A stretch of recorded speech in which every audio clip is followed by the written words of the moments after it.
Capítulo 3. Misticismo y autocracia. Cuando vivía en su lejana provincia, Rasputín ignoraba casi todo acerca del zar. Para él, Nicolás II era una especie de entidad superior, nimbada de misterio y con un poder sin límites.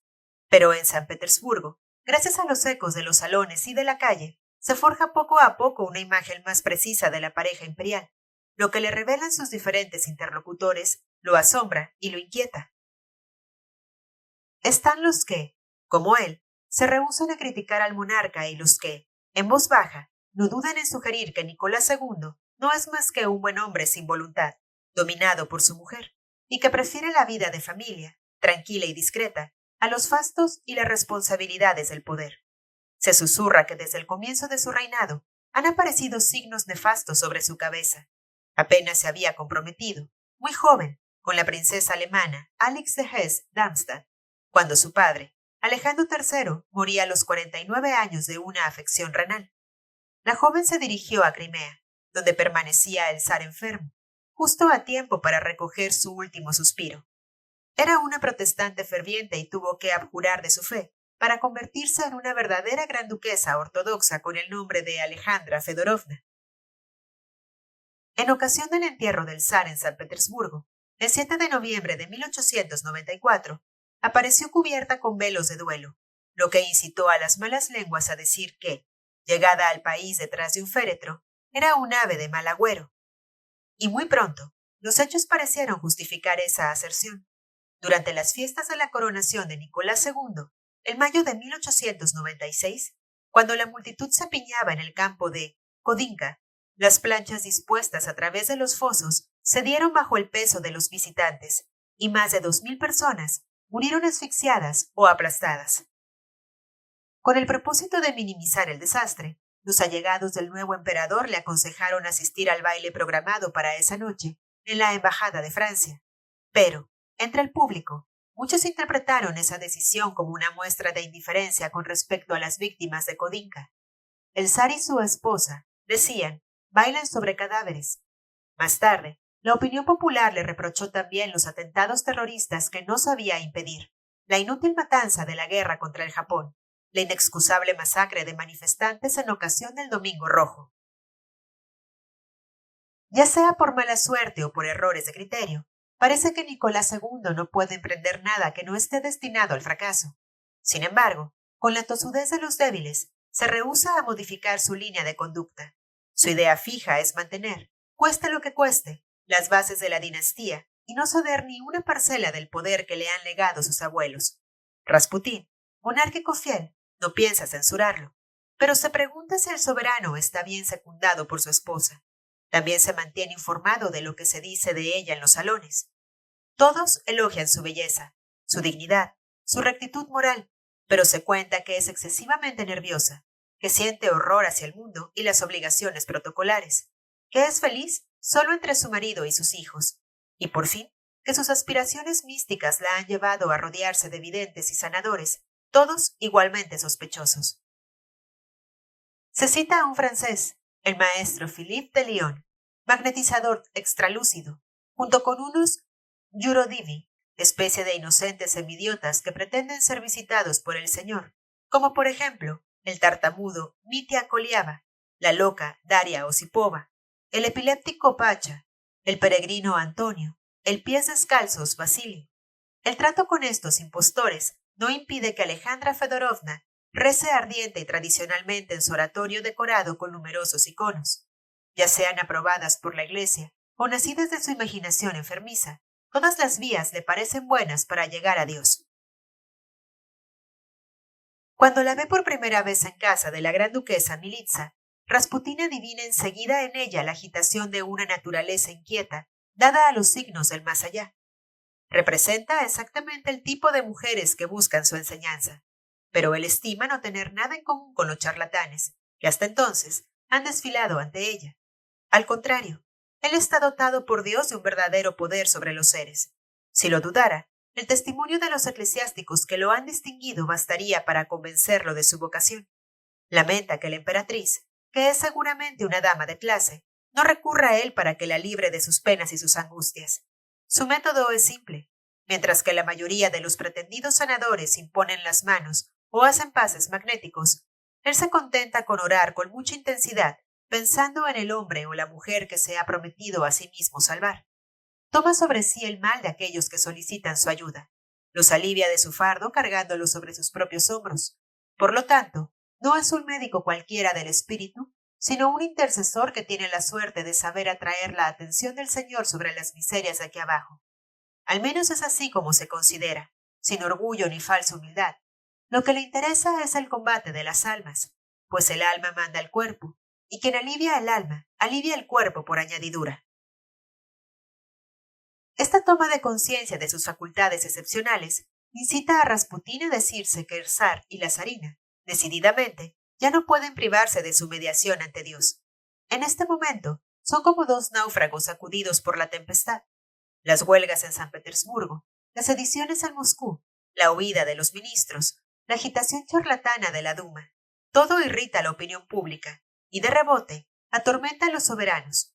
Rasputín no se ocupa en absoluto de política, pero no puede permanecer indiferente ante la confusión en que imagina sumida a la pareja imperial ante las dificultades de la hora. Por fin, en julio de 1906, le es dado encontrar varias veces al zar y a la zarina en el palacio Snamenka de la gran duquesa Militsa y en Sergeiga, residencia del verano de la gran duquesa Anastasia. Esta última, recientemente divorciada del duque de Leuchtenberg, desea volver a casarse con su cuñado, el gran duque Nicolás Nikolayevich, pero la emperatriz, que es de un puritanismo de hierro, se muestra hostil a esa unión, cuya consecuencia sería la introducción de una divorciada en la familia. Anastasia y Militsa cuentan con Rasputín para hacerla ceder. Él se desempeña más y mejor en esa tarea ingrata, llegando a declarar que ese casamiento del hermano y la hermana contribuiría a la salvación de Rusia. Alejandra Fedorovna lo escucha, pero no se decide a pronunciarse y entibia sus relaciones con Anastasia para castigarla por desafiar así las conveniencias sociales. A pesar de este logro a medias, Rasputín hace llegar al zar una carta del padre Yaroslav Medvedev, confesor de Militsa de larga data, que solicita una audiencia oficial para el starets Gregorio, que ha traído de Siberia un icono de San Simón de Berkturier, destinado a sus majestades. El 15 de octubre de 1906, Nicolás II recibe a Rasputín en su palacio de Tsarskoye, Selo. Lo rodean su esposa y sus hijos. Toman el té. Gregorio se siente en el colmo de la felicidad. Por fin accede al pináculo. Entrega al emperador el icono milagroso y conversa libremente con la familia. Mientras conversa, observa a su gente. La emperatriz, que es de elevada estatura, posee una belleza fría, un porte altanero, una abundante cabellera rubia y ojos azules llenos de una gran dulzura. Pero ante la menor emoción, su rostro se llena de manchas rojas. No ha de saber controlar sus nervios. Su actitud desdeñosa se debe, con seguridad, a una extremada timidez. Eso no le impide ser categórica en sus juicios. Considera que la sociedad de San Petersburgo es inmoral, fútil, y lo dice sin ambajes. A su lado, el emperador parece pequeño y borroso. Tiene un lindo rostro, con barba cuidada y mirada inexpresiva. Es probablemente un hombre de raza, un buen marido, un buen padre de familia. ¿Pero es un buen soberano? En todo caso, no tiene el aire de un conductor de pueblos, más bien de un oficial elegante, bien educado, que tiene por delante una carrera mediana en una guarnición de provincia. Es evidente que necesita que velen por él y que lo aconsejen en los momentos cruciales. Las 4 grandes duquesas, de las que la mayor, Olga, tiene 11 años, y la menor, Anastasia, 5, son encantadoras. En cuanto al heredero del trono, de 2 años de edad, todavía no es más que un niñito, pero de aspecto paliducho y esmirriado. Su madre lo contempla con mirada ansiosa. Rasputín lo bendice así como a sus hermanas y sus padres. Luego se retira con lentitud y dignidad. La audiencia ha durado 1 hora. Ha visto a los niños y ha conversado con los otros hasta las 7:15. Anota Nicolás en su diario íntimo. Militsa está encantada del éxito de su maestro espiritual ante sus majestades. En diciembre del mismo año, la emperatriz le pide que presente a Rasputín a su mejor amiga, la dama de honor Ana Tanayeva, hija del jefe de la cancillería privada del emperador. Un profundo afecto une a la zarina con esa tonta charlatana de 22 años. regordeta, ignorante y exaltada, que siguiendo su ejemplo, se apasiona por las manifestaciones del más allá. Como Ana acaba de comprometerse con el teniente de navío Alejandro Vasilievich Virubov, se le pide a Rasputín que dé su opinión sobre el porvenir del futuro hogar. Después de haberse concentrado, según acostumbra, declara de mala gana que no ve nada claro en la unión proyectada. A pesar de esa advertencia, la boda tiene lugar. La pareja se instala en Tsarskoye Selo, en una casita blanca, a 3 minutos de camino de la residencia imperial. Una línea telefónica que une la villa al palacio permite a Alejandra Fedorovna y Ana conversar largamente, a distancia, mientras llega el momento de su encuentro casi cotidiano. Ana no tarda en confesar a su amiga y protectora que no es feliz. Su marido, a quien ella idealizaba en sus sueños, es un desequilibrado, un borracho y un impotente que le niega las alegrías del amor conyugal. Después de 1 año y medio de vida en común, el matrimonio es anulado por la Iglesia por no consumación. Sin embargo, Ana continúa viviendo en Tsarskoye Selo. Está impresionada por el acierto de las predicciones de Rasputín, que le ha revelado, en el momento de su compromiso, el desencanto de que la afligiría tarde o temprano. Está dispuesta a creer en adelante en las mejores palabras del mago, y la zarina no está lejos de compartir su confianza. Poco después, la gran duquesa Anastasia, ya divorciada del duque de Leuchtenberg, se casa con el gran duque Nicolás Nikolayevich. Aunque ha dado su consentimiento a esta alianza, la emperatriz, herida en sus principios de moralidad y dignidad, se aleja de las dos hermanas montenegrinas que, decididamente, son demasiado ligeras de cascos. No obstante, conserva toda su estima por el hombre que le habían recomendado. Por otra parte, él también, por diplomacia, toma distancia con respecto a Anastasia y Militza. Su objetivo sigue siendo la familia imperial. Piensa que, a menudo, los grandes de esta tierra toleran sufrimientos que sobrepasan los que sufren los humildes. Entre la gente circulan rumores acerca de la salud endeble del zarevich. Se afirma, en secreto, que tiene hemofilia. Esta afección congénita, transmitida únicamente por las mujeres y que ataca solo a los varones, salvo raras excepciones, se manifiesta por una deficiencia del proceso de coagulación. El menor golpe basta para provocar una hemorragia en el enfermo. La sangre acumulada en los tejidos o en las articulaciones ocasiona dolores insoportables. Renuentes a utilizar la morfina en grandes dosis, los médicos bajan los brazos y esperan el fin de la crisis. Se cree que la reina Victoria de Inglaterra, abuela de la zarina, portaba el germen misterioso de esta enfermedad. La ha transmitido a varios de sus descendientes, entre ellos la que se convertiría en emperatriz de Rusia. Al enterarse de la hemofilia de su hijo poco después de su nacimiento, Alejandra Fedorovna quedó aterrada. Aún ahora, se siente culpable ante Rusia entera de haber traído al mundo a un niño de complexión tan frágil. El temor de un desenlace fatal o de una invalidez definitiva domina sus días y sus noches. Tiembla cuando Alexis se golpea la rodilla o se rasguña un dedo. La incapacidad de los doctores más eminentes para curarlo o simplemente aliviarlo la persuade de que solo Dios puede operar ese milagro. Cada vez más a menudo su pensamiento vuelve a Rasputín. Hacia fines de octubre de 1907, cuando la familia imperial está instalada por el otoño en Tsarskoye Selo, Alexis se cae mientras juega en el jardín y se queja de violentos dolores en una pierna. Al comprobar que el edema le estira la piel, Alejandra Fedorovna es presa del pánico. Los médicos, llamados enseguida, prescriben baños de barro caliente y ponen al niño en cama. Es inútil. A la desesperada, la emperatriz convoca a Rasputín. Después de todo, según los rumores, no es solamente un confidente de almas, sino también un sanador de cuerpos. Él llega al palacio a medianoche. La importancia de la intervención que se le encomienda no lo perturba. Como de costumbre, aparta los remedios recomendados por los médicos, se sienta a la cabecera de la cama y ora. Ni una vez roza al niño con sus manos, pero lo mira intensamente. Su meditación es larga, profunda, silenciosa. La emperatriz, con los nervios crispados, se contiene para no interrumpirlo. Poco a poco, Alexis cesa de gemir y se distiende.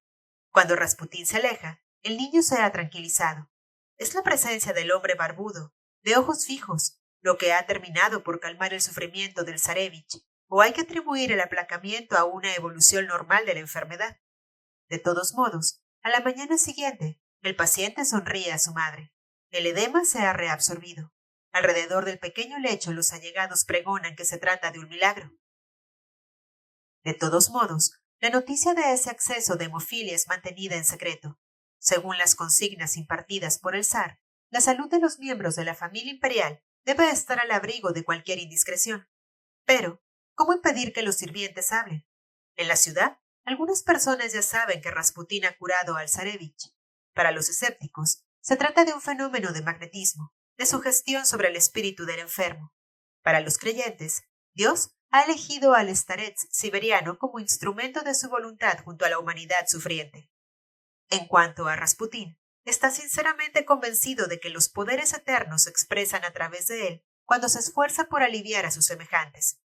Por medio de un acto de amor hacia el paciente, le transmite su confianza en la curación, y por otro acto de amor, esta vez hacia el cielo, incita al Señor a ayudarlo en su empresa salvadora. En suma, el movimiento de su espíritu es doble en esos momentos, una zambullida en la conciencia de aquel que se le entrega y una ascensión hacia aquel de quien todo depende aquí abajo. Sea como sea, el renombre del taumaturgo adquiere una nueva dimensión. Él es el único que no se sorprende. A partir de ese día, concurre a menudo al palacio. Para no divulgar esas visitas de un simple mujik a la familia imperial, los soberanos lo hacen subir por la escalera de servicio. Sin embargo, las reglas de seguridad exigen que su paso sea inscrito en los registros de cada uno de los puestos de guardia antes de que pueda acceder a los departamentos particulares. Generalmente llega antes de la comida y juega con Alexis, que entre sus malestares se muestra vivo y alegre. El niño le toma afecto y le da el apodo de Novi, el nuevo. Ese sobrenombre divierte a sus majestades, y Rasputín será autorizado oficialmente a añadir Novi a su apellido.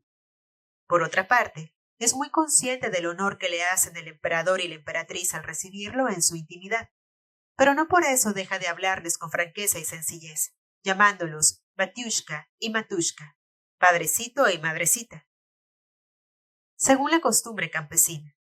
Con ese comportamiento rústico, acentúa todo lo que lo opone a él, representante de las masas rusas, a los cortesanos sofisticados que hormiguean alrededor del trono. Al hablar así, de igual a igual, con sus majestades, sin testigos molestos, sin mediadores circunspectos, se yergue como campeón de la Santa Trinidad que debe asegurar la gloria de Rusia. El zar, la Iglesia, el pueblo. No hay salvación, dictamina, fuera de esa unión entre los principios monárquicos y religiosos por una parte y el terruño en el que se hunden sus raíces por otra. El pueblo es el humus necesario que soporta y nutre el árbol de la autocracia ortodoxa. Alejandra Fedorovna lo comprende y lo aprueba. De origen alemán, y habiendo aceptado abandonar el protestantismo por el amor hacia su novio, se ha consagrado a su nueva patria y a su nueva religión con un entusiasmo de prosélito. A favor de ese cambio de país y de fe, se pretende más rusa que los rusos de origen. Lo que busca hoy, como sedienta, no es la Rusia que se encuentra en los salones y que está desflorada, falseada por las maneras europeas, sino la verdadera Rusia, la de los sufrimientos humildes, las devociones ancestrales, los trabajos oscuros, las dulces tradiciones y las supersticiones irrazonables.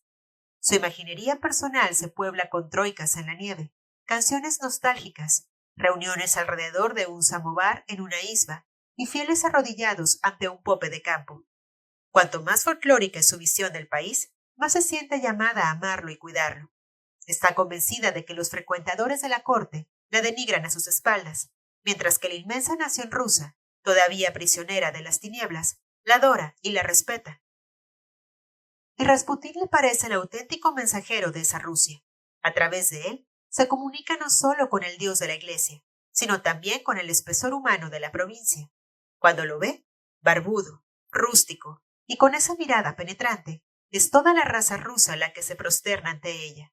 Se sentiría desolada si él no llevara más la blusa campesina y las botas, o si hablara con el lenguaje refinado de los aristócratas. Muy pronto, Rasputín adivina el ascendiente que ha adquirido sobre ella y se alegra como de una victoria. Pero, al mismo tiempo, se siente emocionado por esa soberana que sueña con acercarse a sus súbditos más insignificantes y desprovistos. Si ella ha encontrado en él un guía, él descubre en ella una amiga, una hermana, a la vez frágil y omnipotente. Se jura protegerle y proteger al zar contra los malvados que pululan hasta en los corredores del palacio. Puede hacerlo, puesto que tiene a Dios en su manga. Sin embargo, de cuando en cuando, deja la capital y va a fortalecerse el corazón en Prokopskoye. Allí se reencuentra con su mujer y sus hijos, que lo han esperado con paciencia y se congratulan por su buen aspecto. Gracias al cielo, dice él, todo le sale bien. Se ha hecho construir una isba nueva, más grande y hermosa que la anterior, y luce orgullosamente una cruz pectoral obsequio de Nicolás II. Pero, acerca de esto último hay una dificultad. Solo los sacerdotes están autorizados a llevar la insignia sacerdotal.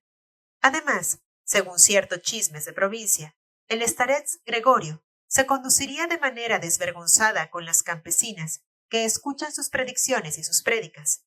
Advertido de esos rumores, el obispo de Tobolsk ordena un segundo registro en casa del pretendido mago en enero de 1908. Una vez más, el resultado de la investigación policial es negativo. Decididamente, a Rasputín solo se le puede reprochar el hacerse pasar por un sanador y sucumbir a veces al demonio de la carne, siempre alabando a Dios. Por otra parte, se dice que ahora está tan cerca del trono que molestarlo sería una torpeza.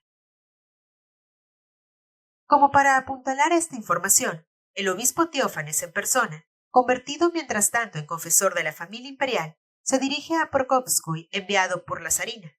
Llega en la primavera de 1908, pasa 15 días en la casa de su protegido, va a saludar al starets Macario en su retiro, cerca de Vercorturier, y después de mantener largas conversaciones con los dos hombres, se convence de que Rasputín merece su reputación de santidad.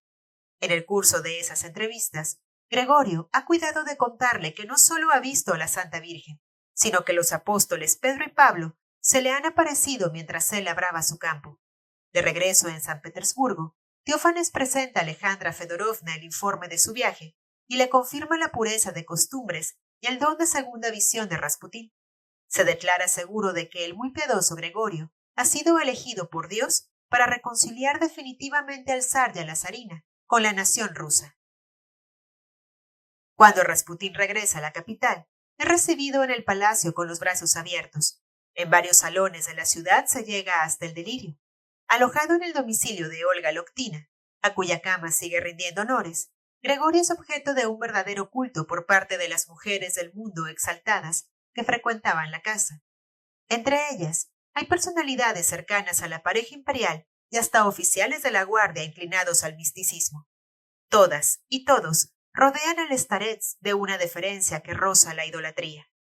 Sus más simples palabras son para ellos como perlas que caen del más allá. No le falta nada, aunque no pide dinero a ninguno de sus adeptos. Se lo dan espontáneamente por el placer de pagar sus propias culpas, como se paga a un sirio en la iglesia. Ya sea 5 rublos para sus pobres, ya sea 5 rublos para él, los bolsillos llenos y la frente serena, agradece a sus generosos discípulos con predicciones nebulosas y comentarios ardientes del Evangelio. Además del círculo místico de Olga Loktina, ahora se desarrolla otro grupo de adoratrices alrededor de Ana Virubova. A veces, los dos grupos se reúnen para escuchar al profeta. Al asistir a una de esas sesiones, el príncipe Nicolás Jevakov, adjunto del alto procurador del Santo Sínodo, es sorprendido por la amonestación paternal del mago. ¿Para qué está usted aquí?, exclama Rasputín. ¿Para verme o para aprender cómo vivir en este mundo para salvar su alma? Luego, continúa exhortando a sus fieles a salir el domingo después de la misa y caminar largo tiempo por el campo. Luego, detenerse y levantar los ojos al cielo. Y entonces, sentirás con todo tu corazón que no tienes más que un Padre, nuestro Señor Dios, que solo Dios necesita tu alma, y es solo a Él a quien querrás darla. Solo Él te defenderá y vendrá en tu ayuda. Después de esta comunión con el Altísimo, el hombre y la mujer podrán volver, purificados, a sus ocupaciones cotidianas en la sociedad.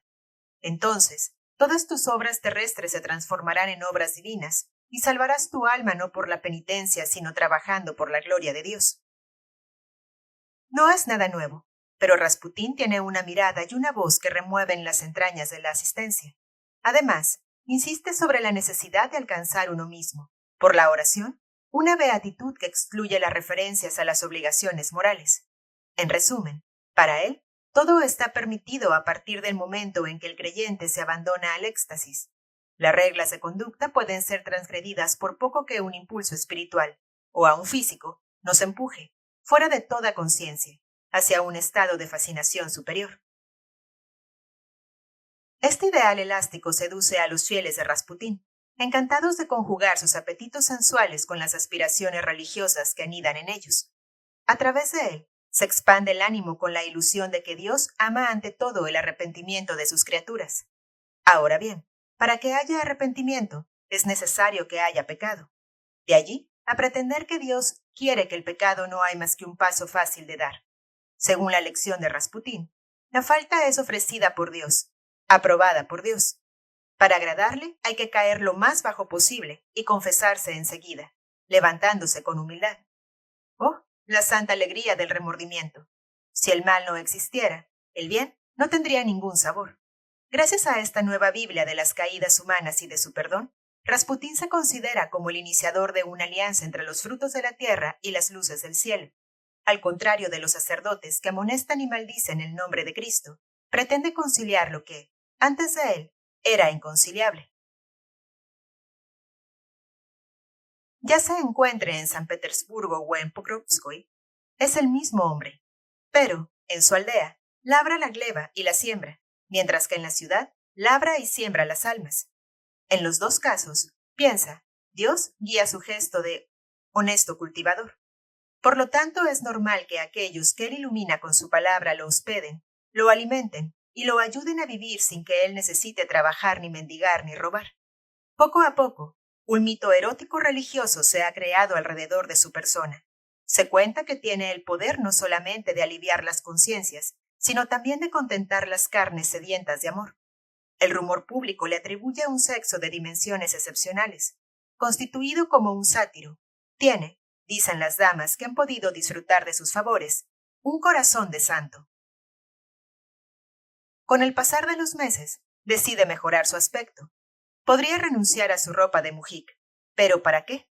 Sabe, por instinto, que así perdería la mitad de su influencia sobre la pequeña sociedad que cultiva su compañía. Toda esa gente pretendidamente evolucionada está muy contenta de codearse con un starets de aspecto pintoresco y lenguaje recio para que él los decepcione cambiando de ropa. Simplemente, ahora lleva una blusa rusa de seda sujeta con un hermoso cinturón, un pantalón negro abullonado de buen corte y botas nuevas. Estas ligeras concesiones a la elegancia vestimentaria no empañan en nada la devoción que le testimonian. Tal vez hasta la ha aumentado, extrañamente. Ya no se teme que ensucie el tapizado de los sillones al sentarse. Es a la vez civilizado y bárbaro. ¿Qué más desear en un hombre de Dios?